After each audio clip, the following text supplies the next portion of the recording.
আসসালামু আলাইকুম। চ্যানেল 14 এর নিয়মিত আয়োজনে আপনাদেরকে স্বাগত জানাচ্ছি। আজ এই দিনে শহীদ জননী জাহানারা ইমাম তার ৭১ দিনগুলি গ্রন্থে কিছু লেখেননি। পাঠ করছি কবি সুফিয়া কামালের ৭১ ডায়েরি গ্রন্থ থেকে। ২৪ জুন বৃহস্পতিবার ১৯৭১ রাত ৮:৩০। আল্লাহর রহমতের তো অন্ত নেই।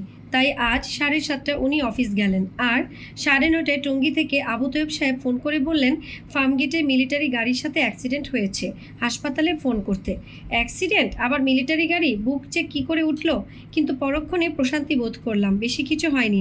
এমার্জেন্সিতে ৮ ঘন্টা ফোন করেও কোনো খবর না পেয়ে শামীম বের হচ্ছিল, উনি এসে গেলেন। খুবই সামান্য এই দুর্ঘটনা, আল্লাহর কাছে শুকর। কাল রাত থেকে বৃষ্টি হচ্ছে, কোথাও থেকে কেউ এলো না, কোনো খবরও কারণ নেই। আল্লাহ যেন যে যেখানে আছেন সহি সালামতে যেন রাখেন। আজ এই পর্যন্তই, দেখা হবে আগামীকাল ঠিক একই সময়ে। চ্যানেল 14 এর সাথে থাকুন, মুক্তিযুদ্ধকে জানুন, প্রজন্মকে জানান। খুদাহাফেজ।